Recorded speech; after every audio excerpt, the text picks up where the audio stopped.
Bismillahirrahmanirrahim. Welcome back to my YouTube channel KJ Knowledge House.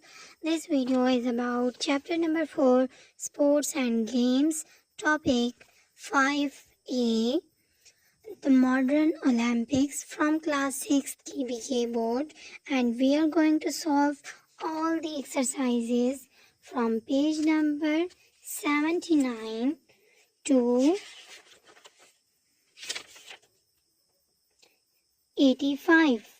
So, the first portion of this video is translation. So, let's start our video.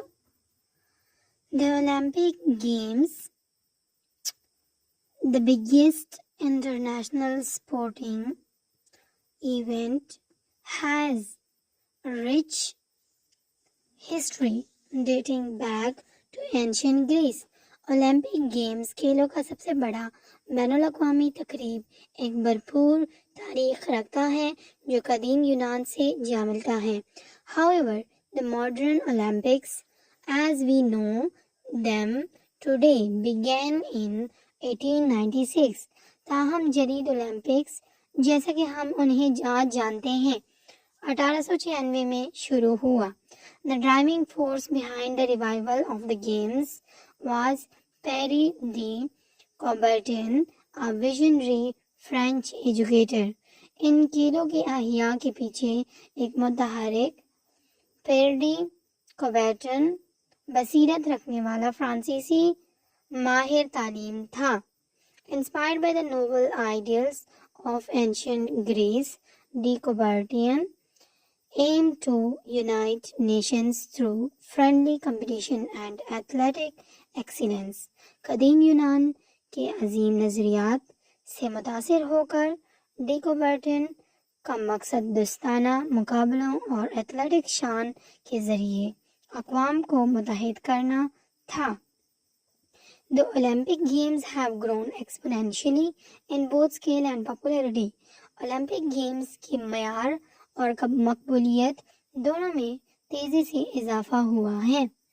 Today, they are held every 4 years, alternating between the Summer Olympics and the Winter Olympics.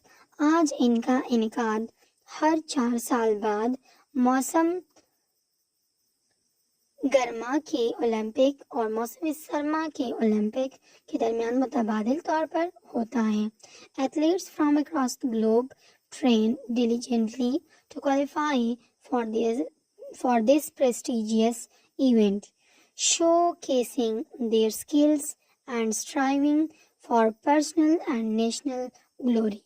पूरी दुनिया से खिलाड़ी इस पर्वकार तकरीब के लिए qualify करने के लिए ही से तरबियत लेते हैं. अपनी सलाहियतों का मुजाहरा करते हुए ज़ाती और कौमी शान के लिए कोशिश करते हैं. The Olympic Games encompass a vast array of sports ranging from track and field events, swimming and gymnastics to skiing, snowboarding and ice hockey. Olympic के खेल ट्रैक और फील्ड इवेंट्स तैराकी, स्नोबोर्डिंग, आइस हॉकी और gymnastic से लेकर skating तक खेलों की एक वसी अहाते को घेरे हुए हैं. Athletes representing their respective countries exhibit a remarkable athleticism, endurance and sportsmanship.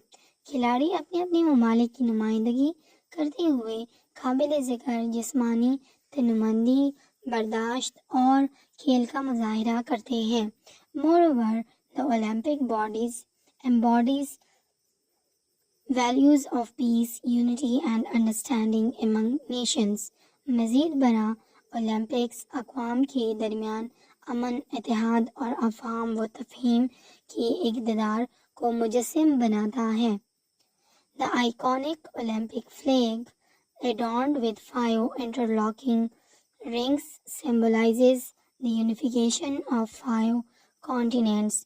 मशहूर ओलंपिक झंडा जो 5 आपस में जुड़े हुए हलकों से मज़ीन हैं, 5वां बराए-ए-ज़मीं के इत्तेहाद की अलामत हैं।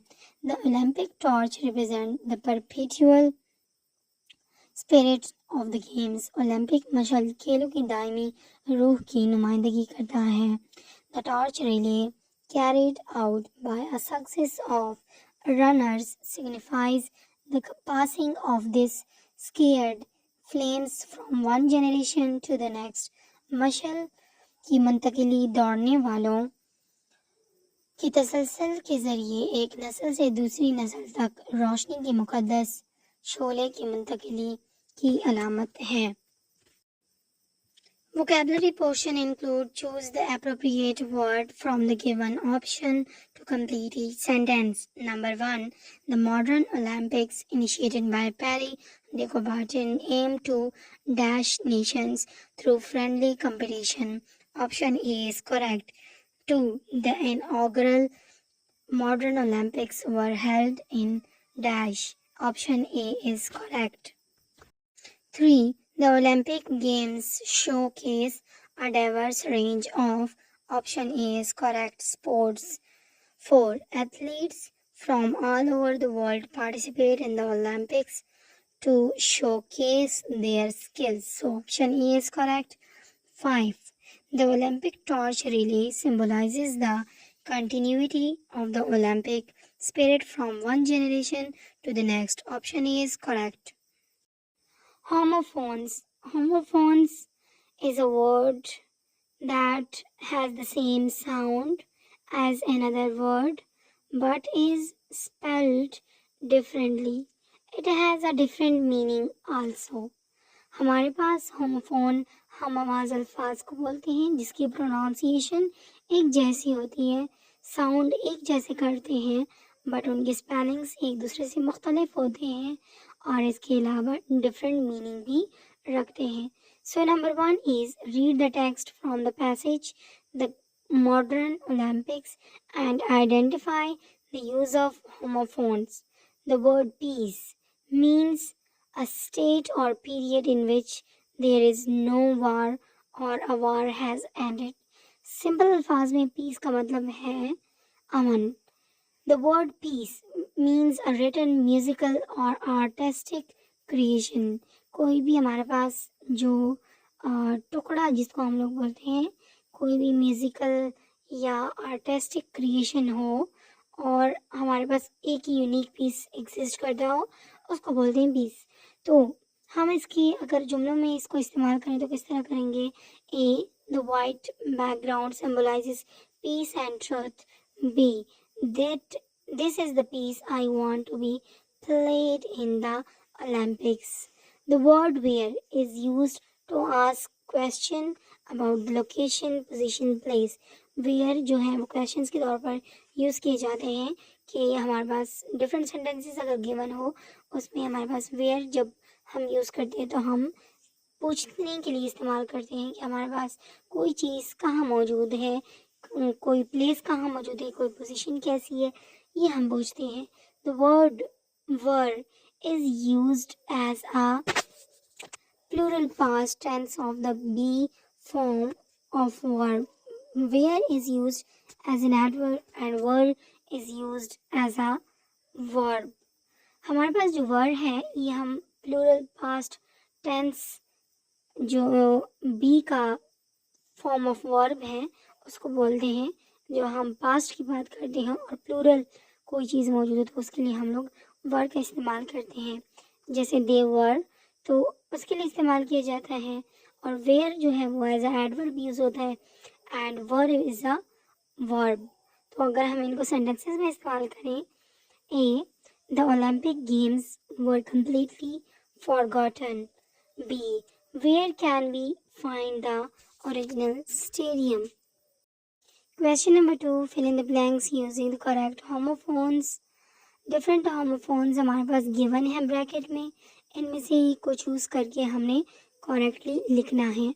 जैसे ए है हमने ब्लू और ब्लू में से ब्लू इज़ करेक्ट तो हम यहाँ पर ब्लू लिखेंगे। बी में हमारे पास TO2, सी में हमारे पास वर, डी में हमारे पास वेयर, ई में हमारे पास रीड, एफ में हमारे पास पहले में हम रेड लिखेंगे, RED वाला, और फिर उसके बाद हम ब्लू लिखेंगे। एच में हमारे पास वर, और आखिर में लास्ट में जो हमारे पास है IN वाला यूज़ करेंगे। Homographs. Homographs are words that are identical in spelling but different in meaning and origin. They slightly differ in pronunciation too. For example, bat, a type of sporting equipment, or an animal. Homographs हमारे पास ऐसे अल्फाज को बोलते हैं जिनकी spellings एक जैसी होती है बट उनके मीनिंग डिफरेंट होते हैं, उनका ऑरिजिन डिफरेंट होता है और प्रोनाउंसिएशन भी थोड़े थोड़े मुख्तलिफ होते हैं। तो ऐसे अल्फाज जो लिखने में एक जैसे हो उनको हम लोग होमोग्राफ्स बोलते हैं। फॉर एग्जांपल बैट, जो एक बैट है वो हम इस्तेमाल करते हैं as a animal. The bat should be swayed accurately to hit a home run. Sporting equipment, ये हमारे पास स्पोर्टिंग इक्विपमेंट है जो हम लोग बैट बॉल यूज़ करते हैं वो। The bat is flying with swiftness, जब हम बैट को एनिमल के तौर पर यूज़ करते हैं। पार्ट, एन अमाउंट और सेक्शन और move away from each other. Part हिस्से को भी बोल सकते हैं और अलग होने को भी बोल सकते हैं। तो पहला जुमला, Paralympic is part of the Olympic games, ये हमारे पास सेक्शन के तौर पर इस्तेमाल हुए हैं इधर। B, over the years some Paralympic have parted from sports, इसको अलग करने के लिए इस्तेमाल किया गया है move away from each other. The following words are commonly used in sports. Using your dictionary, give two meaning of the following words and use them in sentences. तो हमारे पास होमोग्राफ डिफरेंट गिवन है, जैसे over, दोनों का spelling जो है वही जैसे होगा। ओवर हम लोग इस्तेमाल करते हैं ऊपर, ऊंचा, और दूसरा हम लोग इस्तेमाल करते हैं ख़त्म। तीसरा हम लोग क्रिकेट में इसका इस्तेमाल करते हैं ओवर के लिए। लेफ़्ट, लेफ़्ट मतलब छोड़ दिया, गोइंग अवे। लेफ़्ट मतलब बाएं तरफ, on left side. Match, compete successfully with other, बराबर हिस्सा डालना, मुकाबला करना। दूसरा है मेल मिलाना, two things that go well together. Duck, a bird that live by water. बतख, to move quickly to a place, एक जगह से दूसरी जगह आसानी से मुंतकिल होना। रिंग, अंगूठी को बोलते हैं a circular usually worn on finger. To make by, बजाना, घंटी बजाना जिसको बोलते हैं। Comprehension checkpoints include answer these questions. Question number 1, who was instrumental in reviving the modern Olympics? Question number 2, where were the first modern Olympics held? Question number 3, how often are the Olympic Games held? Question number 4, apart from showcasing athletic prowess, what values do the Olympic Games embody? Question number 5, what does the Olympic torch relay symbolize? Let's solve all these questions in detail one by one. Answer number 1, Pierre de Coubertin was instrumental in reviving the modern Olympic Games. Answer number 2, first modern Olympics were held in Athens, Greece in 1896. Answer number 3, the Olympic Games are held every 4 years, alternating between the Summer Olympics and the Winter Olympics. Answer number 4, the Olympic embodies the values of peace, unity, and understanding among nations. Answer number 5, the Olympic torch relay symbolizes the passing of the sacred flame from one generation to the next. Use of language includes simple sentences. A sentence is commonly defined as a complete unit of thought. कोई भी जुमला अगर हम उसको define करना चाहते हैं तो कलेक्शन ऑफ वर्ड्स जो कि हमारे पास कंप्लीट थॉट दे, एक कंप्लीट आइडिया दे, उसको हम सेंटेंस बोलते हैं। अब सबसे जो माइन्यूट थिंग है और सबसे बेसिक चीज़ है वो हमारे पास है simple sentences. What is simple sentence? A simple sentence is the simplest form of a sentence that has only one independent main clause. It conveys a complete meaning. Simple sentence हमारे पास सबसे simplest form है sentence का, जिसमें या तो only one independent main clause मौजूद होता है और इसके अलावा इसकी जो मीनिंग होती है वो बिल्कुल कंप्लीट होती है। The basic part of a sentence are the subject and the verb. The subject is usually a noun, a word that names a person, place or thing. The verb or predicate usually follows the subject and identifies an action or a state of being. अब अगर हम लोग किसी भी जुमले की बात करें तो जुमले में हमारे पास दो चीज़ें होना ज़रूरी है, एक सब्जेक्ट, दूसरा आपके पास वर्ब। कभी कभार ऐसा होता है कि सब्जेक्ट वर्ब पे ही जुमला कंप्लीट थॉट दे देता है, लेकिन सब्जेक्ट हमारे पास जो होता है वो तो हमारे पास कोई भी नाउन हो सकता है या कोई फ्रेज जो कि किसी भी प्लेस, थिंग या पर्सन के नाम को बोलते हैं। तो हमारे पास ये सब्जेक्ट तो अलग चीज़ है, वो तो मस्ट यूज़ होगी इधर। लेकिन जो वर्ब होती है और प्रेडिकेट, वर्ब जो होता है वो तो हमारे पास उसमें या तो कभी कभार हेल्पिंग वर्ब भी इस्तेमाल किया जा सकता है और मेन वर्ब दोनों एक साथ इस्तेमाल किए जाते हैं। कभी कभार बिल्कुल हेल्पिंग वर्ब की ज़रूरत ही नहीं होती और मेन वर्ब से ही हम लोग काम चला लेते हैं। इसके अलावा हमारे पास रिमेनिंग जो पार्ट होता है उसको प्रेडिकेट बोलते हैं। प्रेडिकेट में हमारे पास वर्ब के अलावा ऑब्जेक्ट भी आ सकता है, लेकिन हमारे पास जो वर्ब होता है वो हमारे पास क्या होता है, वो हमारे पास एक्शन या स्टेट ऑफ बीइंग को रिप्रेजेंट करता है, किसी पे काम करने को। जैसे एग्जांपल है the Olympics were organised. Olympics हमारे पास सब्जेक्ट है, वर हमारे पास हेल्पिंग वर्ब है और ऑर्गेनाइज्ड हमारे पास मेन वर्ब है। तो ये जो जुमला है ये हमारे पास कंप्लीट थॉट दे रहा है, तो ये हमारे पास सिंपल सेंटेंस कहलाएगा। There are variety of simple sentences. अब डिफरेंट सेंटेंसेस हमारे पास गिवन होते हैं, सिंपल सेंटेंस में भी हमारे पास डिफरेंट वेराइटी मौजूद है। पहला है हमारे पास subject predicate. A simple sentence can also be divided into two parts to make learning easier. These are the subject and the predicate. अब जिसमें हमारे पास सब्जेक्ट और प्रेडिकेट मौजूद हो उसको हम सब्जेक्ट प्रेडिकेट सिंपल सेंटेंसेस बोलते हैं। जैसे ही हमारे पास सब्जेक्ट है, experimented by moving the patient gently. तो ये जो रिमेनिंग पार्ट है हमारे पास सेंटेंस का, इसको प्रेडिकेट बोलते हैं। इसमें हमारे पास डिफरेंट प्रपोजिशंस मौजूद हैं और मेन वर्ब मौजूद है और हमारे पास सब्जेक्ट भी मौजूद हो सकता है। दूसरा जो फॉर्म है वो हमारे पास है सब्जेक्ट वर्ब। सिंपल सेंटेंस में have only a subject and a verb.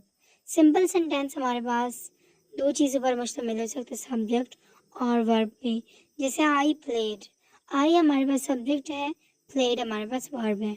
Subject intransitive verb. The S4 pattern is the simplest sentence type. It includes a subject and an intransitive verb. अब हमारे पास जो subject intransitive verb है इसमें intransitive verb इस्तेमाल हो सकता है और सब्जेक्ट, जैसे कि he played, subject and intransitive verb.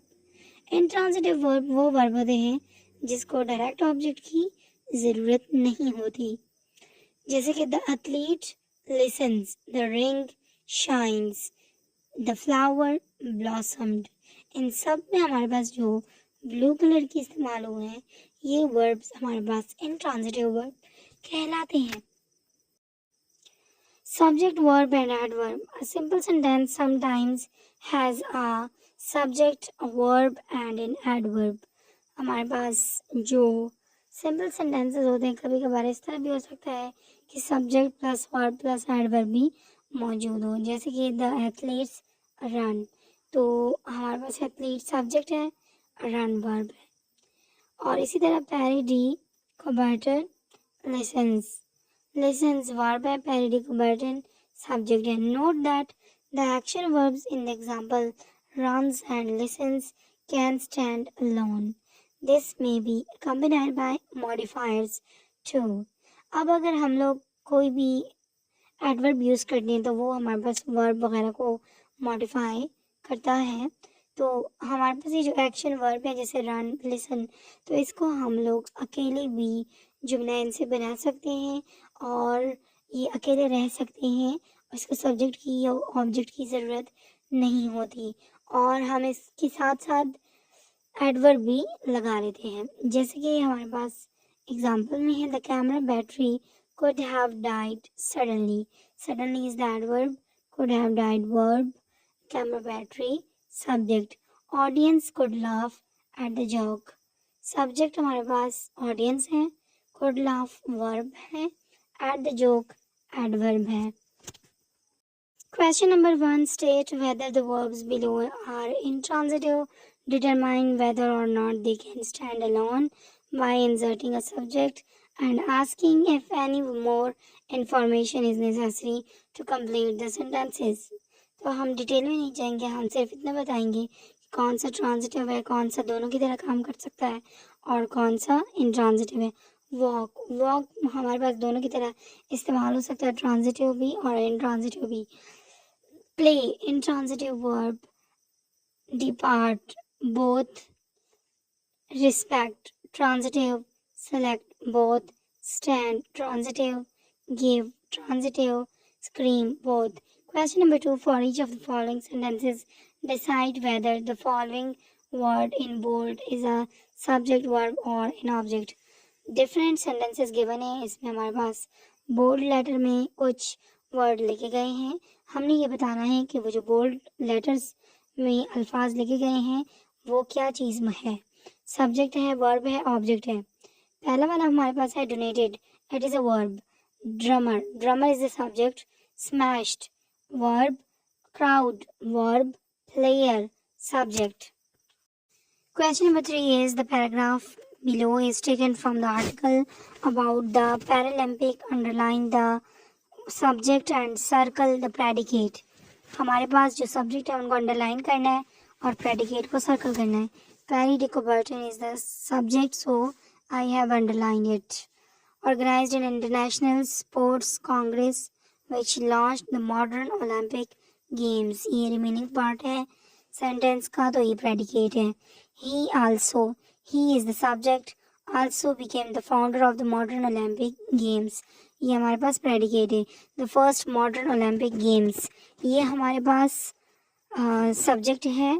Were held in Athens in Greece. ये हमारे पास predicate है.